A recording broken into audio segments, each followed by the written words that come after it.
오늘 우리에게 주시는 하나님의 말씀은 예레미야서 21장 7절부터 10절 말씀입니다.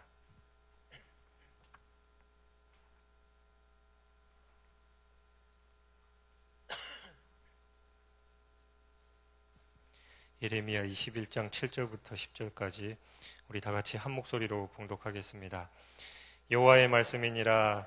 그 후에 내가 유다의 왕 시드기야와 그의 신하들과 백성과 및 이 성읍에서 전염병과 칼과 기근에서 남은 자를 바벨론의 느부갓네살 왕의 손과 그들의 원수의 손과 그들의 생명을 찾는 자들의 손에 넘기리니 그가 칼날로 그들을 치되 측은히 여기지 아니하며 긍휼히 여기지 아니하며 불쌍히 여기지 아니하리라 하셨느니라. 여호와께서 말씀하시기를 보라, 내가 너희 앞에 생명의 길과 사망의 길을 두었노라. 너는 이 백성에게 전하라 하셨느니라. 이 성읍에 사는 자는 칼과 기근과 전염병에 죽으려니와 너희를 애워싼 갈대아인에게 나가서 항복하는 자는 살 것이나 그의 목숨은 전리품같이 되리라. 여호와의 말씀이니라.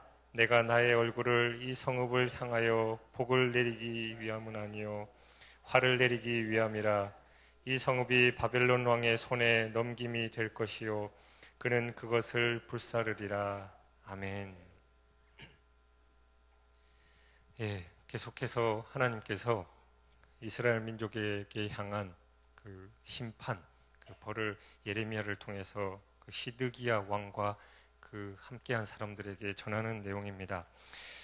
예레미야에게 보낸 시드기야 왕의 정중한 전갈로 미루어보건대 이제 왕은 궁지에 몰리게 되자 모두가 예레미야를 나름대로 존중하기 시작한 것으로 여겨집니다. 그러나 하나님께서 예레미야에게 내려주신 응답은 그들이 이제 막 예레미야에 대해 가지기 시작한 미비한 존경심마저도 부서뜨리기에 충분했고 그 어느 때보다도 더 예레미야에 대한 그들의 적개심을 자극할 만한 그런 내용이었습니다.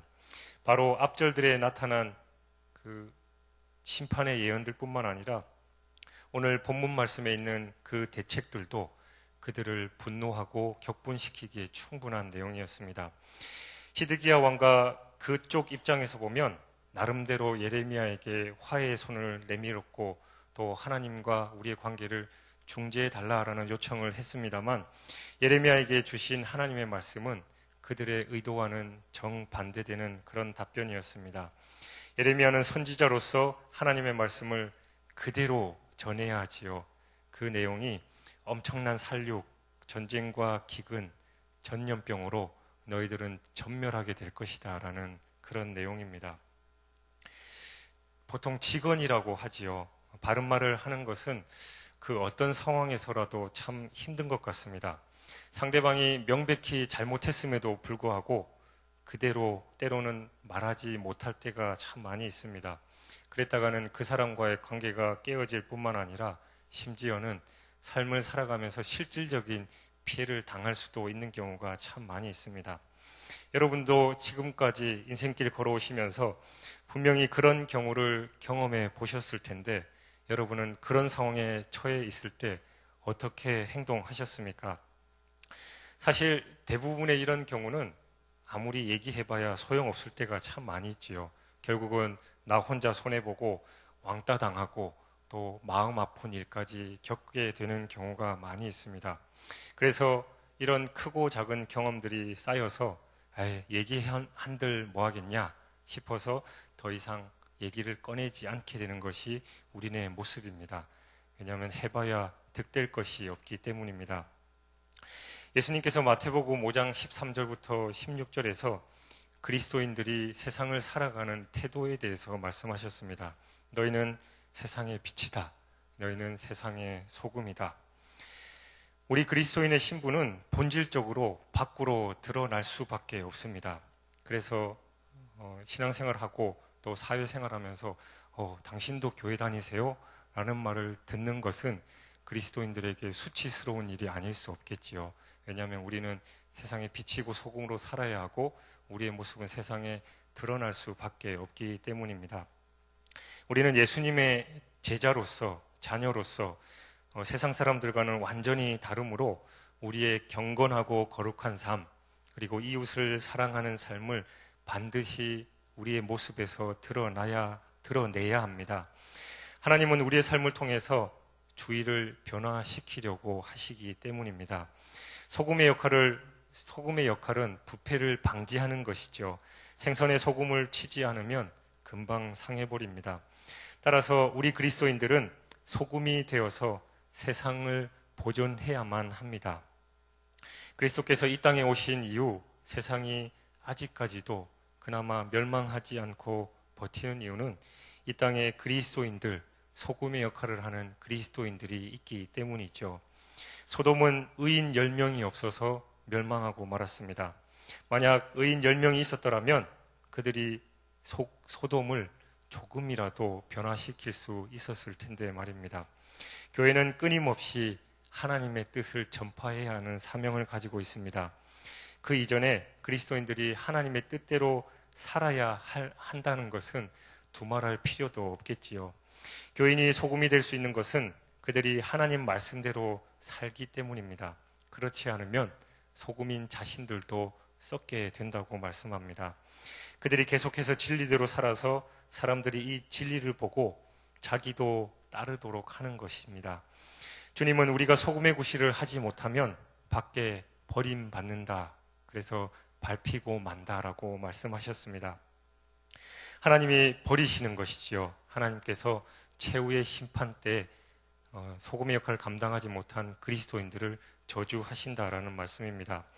소금의 구실을 제대로 못해도 심판받는데 심지어 간음, 사기, 횡령, 음란 등으로 교회와 사회를 물랑케 하는 목회자들과 또 그렇게 살아가는 교인들에 대한 심판은 얼마나 크겠냐라는 것이죠.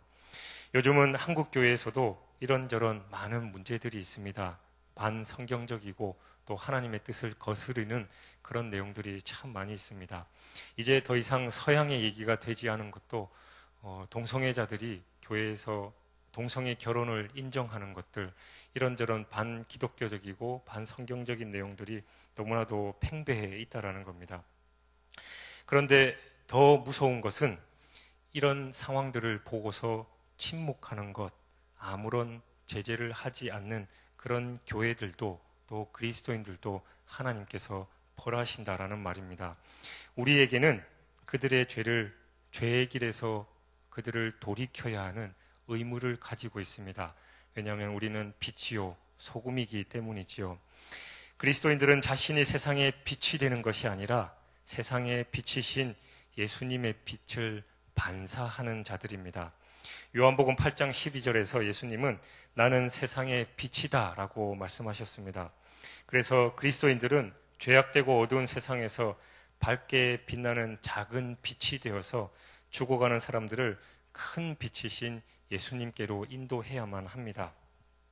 하나님께서 세상을 비추는 원래 빛이신 예수님을 통해서 성령님 안에서 우리 그리스도인들에게 불을 붙여주셔서 우리를 올바른 장소, 비춰야 할 장소에 세워두신 것이지요. 우리는 장소에 대해서 걱정할 필요가 없습니다. 우리를 어디에 세우든지 그것은 하나님께서 하실 일입니다. 일반적으로 그리스도인들은 그가 있는 그곳이 하나님의 사명이 있는 곳이다 라고 생각하고 바로 그 자리에서 하나님의 빛을 비추시기 원하신다라는 것이죠. 바울도 에베소서 5장 8절에서 너희가 전에는 어둠이었더니 이제는 주 안에서 빛이라 빛의 자녀들처럼 행하라 빛의 열매는 모든 착함과 의로움과 진실함에 있느니라 라고 말씀하고 있습니다. 그러므로 그리스도인들은 어디를 가도 빛의 역할을 감당해야 합니다. 그리스도인들이 자기들만의 그룹을 형성해서도 안 되고 사회에 무리를 일으키거나 사회에 악한 영향력을 끼친다라는 것은 빛의 자녀로서 상상도 못할 일입니다. 이들은 어디를 가든지 순수해야 하고 진실해야 하고 성실을 보이고 이웃을 사랑해서 본을 보이는 거룩한 삶을 살아서 죄된 삶을 사람들이 우리 그리스도인들의 모습을 보고 스스로 부끄럽게 만들어야 된다는 것입니다. 이를 통해서 이들이 하나님이 정말 살아 계신다라는 것을 느끼도록 하는 것이 우리의 역할이라는 것이죠. 그리스도인이 소금이 되고 세상의 빛이 되어 사람들을 비추라라는 것은 선한 행실을 적극적으로 하라라는 겁니다. 그거 내일 아니니까 괜히 관여해봐야 나만 손해봐 라고 하는 것이 아니라 적극적으로 나서서 관여하라라는 것이죠. 그리스도인은 그리스도라는 큰 빛을 그대로 반영함으로 절대로 불의와 거짓과 타협해서는 안 된다라는 겁니다. 우리는 스스로 빛을 발하는 자들이 아니라 예수 그리스도 하나님의 빛을 반사하는 자들이기에 내 모습과는 상관없이 하나님의 뜻을 세상에 펼쳐내야 된다라는 거죠. 그리스도인은 악과 모함, 거짓과 위협으로 자기를 죽이고 진리의 빛을 완전히 끄려고 하는 세력의 위협 앞에서도 혼자 진리를 말하고 순교할 수 있는 믿음의 용기를 가져야만 합니다. 이렇게 할 때 사람들이 그나마 우리의 모습을 보고 하나님의 빛을 느낄 수 있다는 겁니다. 우리의 많은 신앙의 선조들이 그렇게 빛을 비추며 순교한 것이지요. 왜냐하면 하나님의 빛을 이 세상에 비춰야 하기 때문입니다. 그래서 오늘 본문에서 예레미야는 주변의 그 어떤 상황, 내가 이 얘기를 하면 어떻게 되리라는 것을 충분히 생각하고 있었지만 백성들에게 그들이 목숨을 부지하고 살아남을 수 있는 유일한 방도 갈대아인에게 항복하라고 하나님의 말씀을 그대로 대언합니다. 이 계책은 거짓 선지자들의 입에 발린 말에 혹하여 마지막 순간까지 필사적으로 성을 고수하기로 결심한 자들, 즉 저희 성병의 굳건함 내지 저희 군사력의 용맹을 믿거나 자기들을 포위 상태에서 구해줄 외국 군대의 원조를 기다리는 자들을 노엽게 하는 그런 말이었습니다. 그들의 뜻과는 완전히 반대된 얘기인 것이지요. 그래서 예레미야는 그들에게 이 성은 바벨론 왕의 손에 부침이 될 것이다. 그는 단지 성을 약탈할 뿐만 아니라 그것을 불로 사르리라. 왜냐하면 복을 위함이 아니라 화를 위하여 하나님께서 친히 그 얼굴을 이 성으로 향하셨기 때문이다.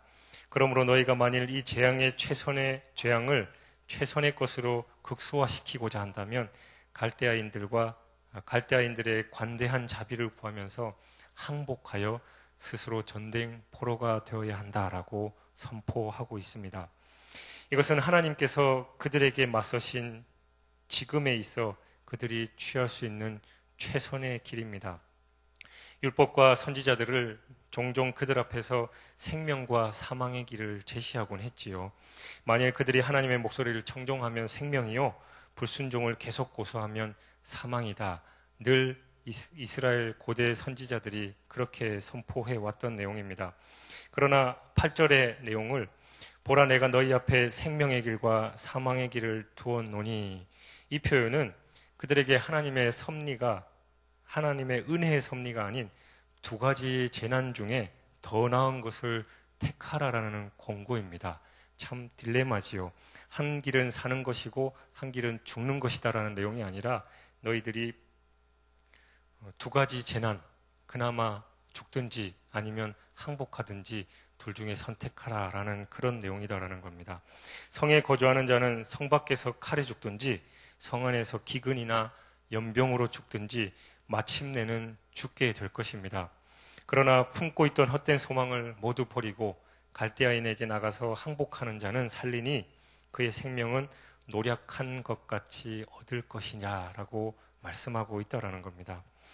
따라서 유다가 살아남을 수 있는 유일한 길은 바벨론의 느부갓네살에게 항복하는 길밖에 없음을 공고하고 세 번째 예언을 하고 있는 것입니다. 하나님의 선민인 유다가 이방인 느부갓네살에게 항복하는 것은 참으로 수치스러운 일이지만 하나님께서 이 같은 항복을 요구하신 이유는 마지막으로 유다 백성들에게 하나님의 말씀 앞에 순종하는가를 보시기 위함입니다. 따라서 유다가 느부갓네살에게 항복하는 것은 곧바로 하나님의 진노 앞에서 무릎 꿇고 순종하는 것과 똑같다라는 것이죠. 특별히 하나님께서 자신의 얼굴을 복이 아닌 화를 위하여 예루살렘 성을 향하셨다라고 말씀하고 있습니다. 이는 유다의 멸망이 하나님께서 이미 작정하셨고 실행하신 이름을 보여주는 말씀입니다. 그러므로 하나님께서 정하신 계획에 대항하여 바벨론과 싸우는 것은 곧 하나님께 대항하는 것이기에 어떠한 수치와 모멸을 당하는 한이 있다 하더라도 하나님의 뜻에 순종하는 차원에서 느부갓네살 왕에게 항복할 것을 요구하고 있는 것이지요. 그러나 이와 같은 하나님의 요구에도 불구하고 유다의 시드기야 왕은 결국 하나님을 무시하고 오직 애굽의 원병과 평안하게 될 것이라는 거짓 선지자들의 말만 의지하고 바벨론과 결사항전을 선택하고 결국은 패전하여서 바벨론으로 끌려가게 되는 그런 아픔을 당하고 맙니다. 저는 요즘 계속해서 예레미야 말씀을 묵상하면서 그런 생각을 했습니다. 안 되는 사람은 진짜 안 되는 걸까? 별 방법을 다해도 결국 시드기야는 하나님께로 돌이키지 않았지요. 그런 사람들 앞에서 우리는 어떻게 행해야 할까?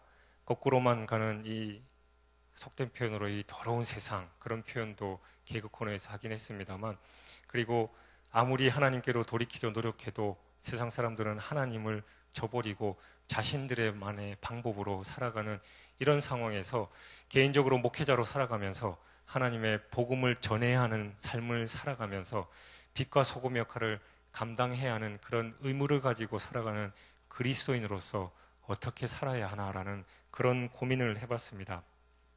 그러나 우리는 예레미야 선지자가 그랬던 것처럼 이런 강팍한 사람이라 할지라도 끝까지 하나님의 말씀을 선포해야만 합니다.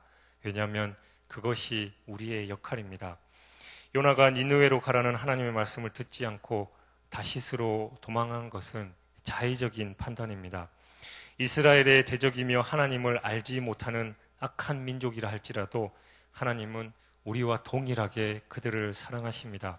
그들이 돌아오기를 간절히 원하실 뿐만 아니라 하나님 대신해서 우리가 가서 그들에게 복음을 전하기를 원하신다라는 것이죠. 하나님께로 돌이키지 않으면 심판이 있다라는 당연한 진리, 우리가 인생길 걸어가면서 삶을 살아가면서 다시금 우리 가슴에 새길 뿐만 아니라 지금도 하나님의 뜻과 반대로 가고 있는 불쌍한 영혼들에게 하나님의 말씀을 반드시 전해야 한다는 의무가 우리에게 있다는 것을 다시 한번 가슴에 새기시고, 관계가 깨지고 왕따를 당하더라도 복음을 전하는 그런 삶을 사시기를 주님의 이름으로 축원합니다. 지금도 하나님을 모르고 살아가는 그 많은 사람들에게 하나님께서는 우리에게 가서 복음 전하라, 내 뜻을 알리라, 너는 빛이 되고 소금이 되어야 된다라고 말씀하십니다. 어떠한 상황과 형편에서든지 우리는 빛이고 소금이다라는 것을 깨달으시고 세상에 어둠의 빛을 비추고 또 썩어져가는 곳에서 소금의 역할을 감당하시는 저와 여러분이 되시길 주님의 이름으로 축원드립니다. 기도하겠습니다. 하나님 아버지 감사합니다. 다시 한번 예레미야의 모습을 통해서 하나님의 뜻을 발견합니다. 하나님, 때로는 세상과 부딪히기 힘들어서 또 부딪혀봐야 소용이 없다라는 것을 우리 삶에서 자동적으로 체득해서 하나님의 뜻을 거스렀던 경우가 참 많이 있습니다. 요나가 되지 않게 하시고 하나님의 뜻에 순종하여서 주님의 복음을 들고 세상으로 다시금 나가는 우리 귀한 성도들 될 수 있도록 축복하여 주시옵소서. 오늘도 이 말씀을 끌어안고 살기 원합니다. 성령께서 붙드셔서 말씀이 삶이 될 수 있도록 인도하여 주옵소서. 감사드리며 예수 그리스도 이름으로 기도하옵나이다. 아멘. 오늘은 공동기도문 교육입니다. 우리 함께 교독하시면서 기도하겠습니다. 10년, 20년, 아니 주님 재림하실 때까지 내다보며 다음 세대를 사랑으로 품고 세워가게 하옵소서.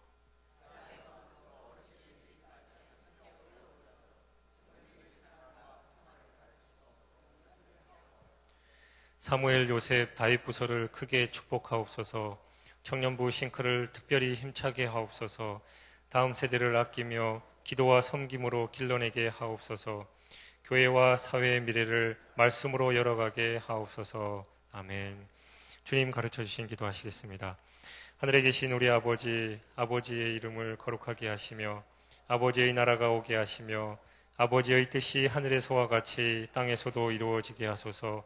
오늘 우리에게 일용할 양식을 주시고 우리가 우리에게 잘못한 사람을 용서하여 준 것 같이 우리 죄를 용서하여 주시고 우리를 시험에 빠지지 않게 하시고 악에서 구하소서. 나라와 권능과 영광이 영원히 아버지의 것입니다. 아멘. 지금 들은 말씀이 내 삶으로 이어지게 하옵소서. 원로 목사님, 담임 목사님의 신혼신을 강건하게 하옵소서. 고등 다윗 수련회를 통해 우리 자녀들이 비전을 품게 하옵소서. 작년 여름 성경학교에 많은 성도들이 참여하여 큰 은혜 받게 하옵소서. 우리 교회 전도 폭발 사역을 축복하시고 많은 영혼이 주님께로 돌아오도록 하옵소서. 계속해서 일본 선교가 진행 중입니다. 성경학교를 잘 마무리하고 오미야 교회로 이동하는 과정 가운데 안전하게 보호해 주옵소서. 특히 후지 장우영 목사님 운전하실 때 피곤치 않도록 강건하도록 붙들어 주옵소서. 우리 이 기도 제목을 가지고 함께 기도하시고 여러분 각자 가지고 나오신 기도 제목 아뢰신 후에 자유롭게 돌아가시겠습니다. 함께 기도하겠습니다. 사랑의 하나님 아버지 감사합니다. 오늘 다시 한번 하나님의 말씀을 말씀해 주십니다. 하나님, 세상이 아무리 악해도 하나님은 그들을 사랑하시고 이 세상을 사랑하셔서 독생자 예수 그리스도를 이 땅에 보내신 걸 믿습니다. 하나님, 그 사실을 우리가 가슴에 품게 하여 주십시오. 내 손에서 자의적인 판단으로 그들에게는 도움이 필요치 않다, 말해봐야 소용없다.